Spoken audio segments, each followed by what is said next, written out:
एक गांव में एक औरत का इंतकाल हो गया था।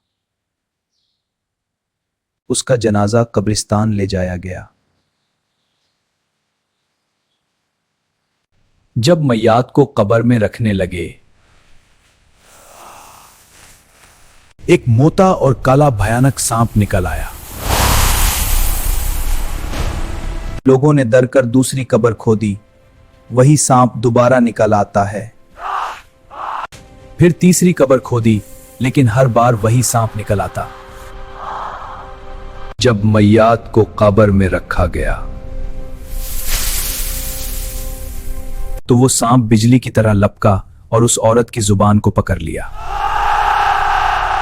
लोग डर गए और शौहर से पूछा कि इस खौफनाक अजाब की वजह क्या है।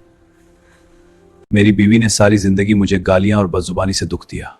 शौहर ने बताया कि उसकी बीवी सारी जिंदगी उसे बदकलामी और गालियां देती रही। इससे सबक मिले कि जुबान का गलत इस्तेमाल और शौहर की नाफरमानी बड़ा गुनाह है। जुबान का गलत इस्तेमाल बड़ा गुनाह है। अपनी और अपनी फैमिली की लंबी उम्र के लिए आप सब लोग अपनी और अपनी फैमिली की लंबी उम्र के लिए लाइक, शेयर और सब्सक्राइब करें।